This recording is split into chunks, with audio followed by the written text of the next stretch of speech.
لے لیا۔ اس کی سانسوں کی خوشبو کو خود میں اتارتے وہ مدہوش ہونے لگا تھا، جبکہ اس کی سانسوں میں شامل سگریٹ کی سمیل جاوش کی سانس روک رہی تھی۔ مجھے وہ ہر کام برا لگتا ہے جو میرے ساتھ یا میری ملکیت کے ساتھ میری اجازت کے بنا کیا جائے۔ جب میں تمہارے پاس آؤں تو تمہیں میرے پاس رہنا ہوگا، کیونکہ تم میری ملکیت ہو اور میں تمہیں کوئی حق نہیں دیتا کہ میری ملکیت کو مجھ سے دور کرو۔ آئندہ یہ بات یاد رکھنا۔ اس کے ماتھے پر شدت سے بھرپور انداز میں لب رکھتا وہ وہیں سے پلٹ گیا، جبکہ جاوش وہیں کھڑی تھر تھر کانپ رہی تھی۔ اس کے ساتھ یہ کیا ہوا تھا وہ سمجھ نہیں پا رہی تھی۔ اس کے لبوں پر اب تک اس کا شدت سے بھرپور لمس باقی تھا۔ وہ رسگلے وہیں چھوڑتی جلدی سے اپنے کمرے میں جا بند ہوئی تھی۔ اس کی آنکھیں بند تھیں، لیکن پھر بھی ایسا محسوس ہو رہا تھا جیسے وہ اسے دیکھ رہا ہے۔ اس کے بازو منہ میں پڑی وہ اس کے چہرے کی جانب دیکھنے سے گریز کر رہی تھی۔ اسے لگ رہا تھا کہ وہ بند آنکھوں سے اسے دیکھ رہا ہے۔ اس نے چوٹ نگاہ اٹھا کر اس کے چہرے کی جانب دیکھا تو وہ اسے بازوؤں میں قید کیے گہری نیند میں تھا۔ وہ سچ مچ میں سو رہا تھا۔ اس بات کا یقین کرنے کے لیے اس نے اپنا مرمری ہاتھ اس کی ہاتھ کی نازک انگلیوں سے اس کے گال پر رکھی، جبکہ اسے کوئی رسپانس نہ ملا۔ وہ ویسے ہی سو رہا تھا۔ دارم سائیں، آپ سچی میں سو رہے ہیں کیا؟ اس نے اس کے کان کے قریب بے حد آہستہ آواز میں کہا۔ اس بار بھی سامنے سے کوئی رسپانس نہ ملا۔ مطلب کیا آپ سچ میں سو رہے ہیں؟ آپ کو پتہ ہے آپ سوتے ہوئے کتنے پیارے لگتے ہیں؟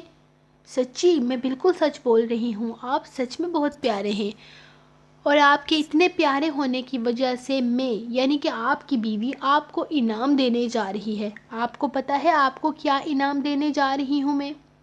کیسے پتہ ہوگا؟ میں بتاؤں گی تو پتہ چلے گا نا۔ وہ اس کے بالکل قریب اپنی ہی دھن میں اس کے چہرے کو دیکھتی بولے جا رہی تھی، جبکہ دارم کو گہری نیند میں محسوس کر کے وہ بے حد خوش تھی۔ تو اب آپ تیار ہو جائیں، آپ کو آپ کا گفٹ ملنے والا ہے، لیکن افسوس کہ آپ جب جاگیں گے آپ کو پتہ ہی نہیں چلے گا کہ میں نے آپ کو کوئی گفٹ دیا ہے۔ خیر، یہ تو آپ کی بیڈ لک ہے، اس کے بارے میں کچھ نہیں کر سکتی۔ وہ اسے دیکھتے ہوئے افسوس سے بولی اور آہستہ سے اس کا چہرہ اپنے نازک ہاتھوں میں تھام کر ذرا سا اونچا کر چکی تھی۔ اسے قدرتی بہت حسن سے نوازا گیا تھا۔ اس کی وجاہت لفظوں کی محتاج نہ تھی۔ یہ بے حد حسین شخص اس کے نصیب میں لکھ دیا گیا تھا۔ اسے بے حد آہستہ سے غیر محسوس انداز میں اس کے ماتھے پہ اپنے نازک لبوں کو رکھا اور پھر اپنے ہاتھوں سے اس کی مونچھوں کے نیچے انابی لبوں کو چھونے لگی۔ بہت ہمت کرنے کے باوجود بھی وہ نہ کر سکی تھی جو کرنا چاہتی تھی۔ اوہ ہو دارم سائیں، آپ تو بالکل ہی فری ہو گئے ہیں، آج کے لیے اتنا کافی ہے۔ اس کے سینے میں اپنا سر چھپاتی وہ شرما کر سرگوشی نما آواز میں بولی، جبکہ اس کی ساری حرکتوں پر خاموش رہنے کی بھرپور کوشش کرنے کے باوجود وہ مسکرا دیا تھا۔ اس کے حسین سراپے کو آہستہ سے اپنے حصار میں قید کر گیا۔ در کو لگا کہ وہ نیند میں اسے اپنے حصار میں لے چکا ہے، جبکہ وہ بھی اسے مزید تنگ کرنے کا ارادہ نہیں رکھتا تھا۔ وہ چاہتا تھا کہ ایسی کرم نوازی آگے بھی ہوتی رہے، لیکن اس کا یہ انداز دارم سائیں کے دل میں ہلچل پیدا ضرور کر گیا تھا۔ اسے لگا تھا اس کا طریقہ اپنی محبت جتانے کا۔ وہ کھل کر اپنے پیار کا اظہار نہیں کرتی تھی، لیکن اس کے نیند میں ہونے کا سوچ کر وہ بے حد اسے خوش کر گئی تھی۔ اس کی یہ ادا تو اسے پاگل کرتی تھی۔ آج اپنے معصومانہ انداز سے اس نے دارم سائیں کو اپنا مزید دیوانہ کر دیا تھا۔ یہ کیا ہے سنان سائیں؟ وہ فریش ہو کر باہر آئی تو اچانک سنان سائیں نے شرارت سے آہ بھری، جس پر وہ شرما کر نظریں چراتی آئینے کے سامنے آ رکی۔ جب نظر ڈریسنگ ٹیبل پر پڑے ٹکٹس پر پڑی، یہ ہنی مون ٹرپ کے ٹکٹ ہیں جانا، میں لے کر جا رہا ہوں تمہیں اس ظالم سماج سے دور، جہاں کوئی ہمیں ایک دوسرے سے الگ نہیں کر پائے گا، جہاں میں ہوں گا، تم ہوگی اور ناران کاغان کے خوبصورت نظارے۔ اسے اپنے حصار میں لیتے وہ اسے بتا کر اس کے چہرے کی رونق دیکھنے لگا۔ کیا سچ میں ہم ناران اور کاغان جانے والے ہیں؟ یا اللہ، آپ نے پہلے کیوں نہیں بتایا؟ خوبصورت پہاڑوں پر بہتے جھرنے، کتنی خوبصورت جگہ ہے وہاں، ہائے کتنا مزہ آئے گا، ہم کب جا رہے ہیں؟ وہ خوشی سے پوچھنے لگی۔ ہم بہت جلد جا رہے ہیں جانا، بلکہ کل شام کو ہی ہم نے یہاں سے روانگی کرنی ہے، اور انشاءاللہ وہاں پہنچ کر تم اپنی ساری من پسند جگہ پر گھوم پاؤ گی، جہاں تمہارا دل چاہے گا وہاں لے جائے گا تمہارا عاشق تمہیں۔ اس کی گردن پر بے ساختہ اپنے لب رکھتے ہوئے وہ مزید اسے خود میں قید کرنے لگا۔ اس کے ارادے جان کر زرنیش نے فوراً فاصلہ قائم کیا تھا، جس پر سنان نے اسے گھور کر دیکھا۔ یہ فاصلہ بنانا بند کرو بیگم، میں جب تک چینج کر کے آتا ہوں تب تک میرا انتظار کرو، باقی باتیں ہم وہاں ایک دوسرے کے بے حد قریب کریں گے۔ وہ بیڈ کی جانب اشارہ کرتے ہوئے شرارت سے بولا تو زرنیش نے مسکرا کر نگاہیں چرا لی۔ اس کی شرارتی نظریں اسے بری طرح سے بری طرح سے گھبرا جاتی تھی، تبھی تو وہ اسے مزید تنگ کرتا تھا۔ اسے چھوڑ کر وہ چینج کرنے گیا ہی تھا کہ اچانک پیچھے اس کا فون بجنے لگا۔ پتہ نہیں سنان سائیں کو کتنا وقت لگے گا۔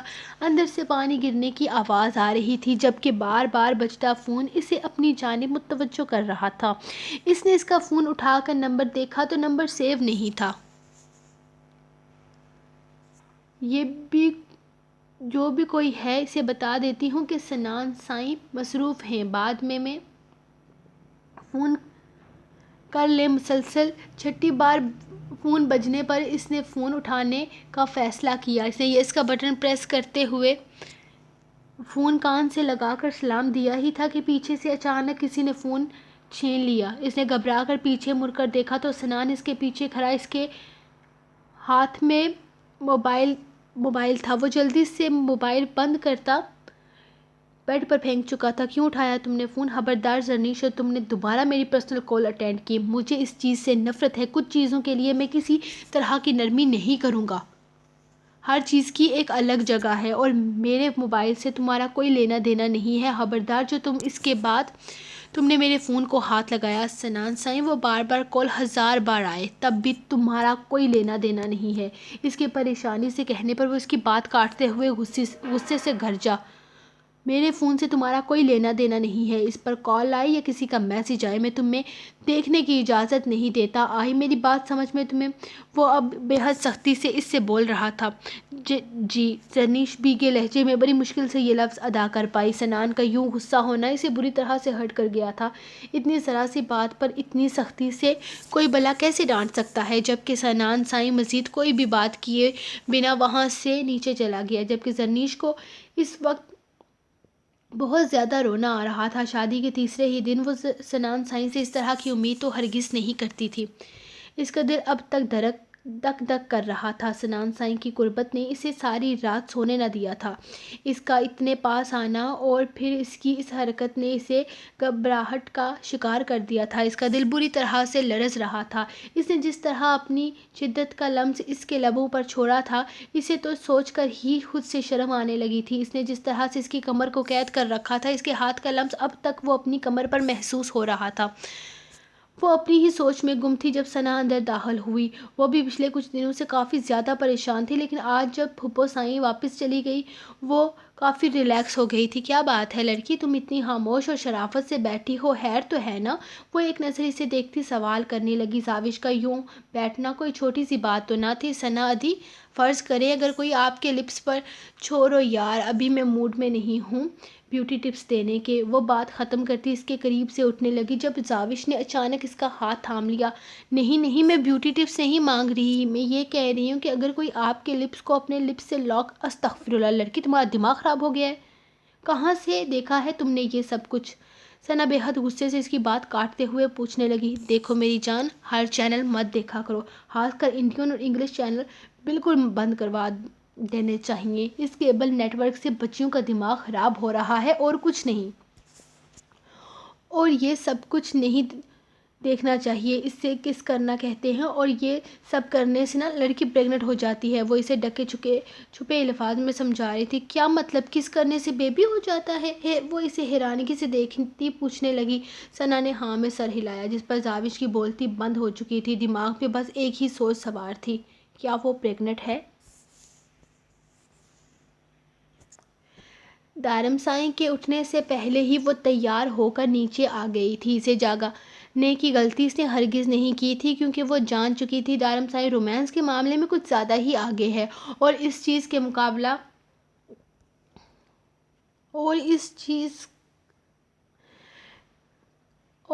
چیز میں اس کا مقابلہ ہرگز نہیں کرنا چاہتی تھی، کیونکہ وہ جانتی تھی کہ دارم سائیں کی شدتوں کا مقابلہ کرنا اس کے بس سے باہر ہے۔ کچھ معاملوں میں وہ صرف اپنے دل کی ہی سنتا تھا۔ وہ نیچے آئی تو بابا سائیں نے اسے اپنے پاس بلا لیا۔ آؤ بیٹا سائیں، یہ ٹکٹس رات کو آ گئے تھے۔ سنان سائیں تو اپنے ٹکٹس لے گیا تھا، لیکن دارم سائیں آیا نہیں، اسی لیے میں نے اپنے پاس رکھ لیے۔ آج شام اپنی تیاری مکمل کر لینا۔ تم اور دارم سائیں کشمیر روانہ ہو رہے ہو۔ میں نے سوچا کہ شادی کے بعد تھوڑا ایک دوسرے کے ساتھ گھوم پھر کر اچھے سے ایک دوسرے کو سمجھ لو، ایک دوسرے کے ساتھ وقت گزارو، اپنی آنے والی زندگی کو خوشحال بناؤ اور خوش رہو۔ تمہیں خوش دیکھ کر تمہارا باپ جیتا ہے۔ وہ اسے اپنے سینے سے لگاتے بے حد محبت سے بولے تو وہ بھی خوشی سے ان کے ہاتھ سے ٹکٹ لینے لگی۔ میں دارم سائیں کو بتا کر آؤں؟ نہ جانے کیوں اسے دارم کے ساتھ جانے کا سوچ کر بہت زیادہ خوشی ہو رہی تھی۔ ٹھیک ہے میرا بچہ، جا کر بتا کے آؤ۔ اس کی خوشی دیکھتے ہوئے وہ مسکرا کر بولے اور جلدی سے خوشی خوشی اپنے کمرے کی جانب جانے لگی۔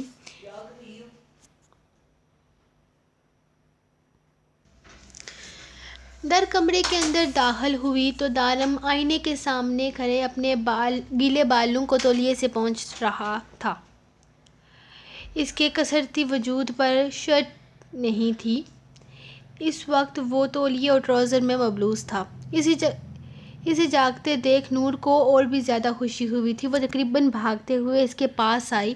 اس کے بچوں جیسے انداز دیکھ وہ دلکشی سے مسکراتے اسے اپنی باہوں کے حصار میں قید کر چکا تھا۔ جانم سائیں، اتنی خوشی کس بات کی ہے کہ آپ خود میری پناہوں میں چلی آئی ہیں؟ اسے خود میں قید کرتے وہ بے ساختہ اس کے رخسار پر اپنے لب رکھ چکا تھا۔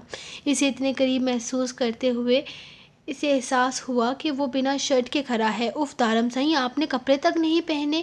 وہ اس سے دور ہوتے ہوئے بولی، لیکن دارم نے اسے خود سے دور نہ جانے دیا، جبکہ اس کے انداز پر وہ مسکرانے پر مجبور ہو گیا تھا۔ تو جانم سائیں، ہم میں کون سے کوئی پردے ہیں کہ تمہارے سامنے کپڑے پہننا ضروری ہوں گے؟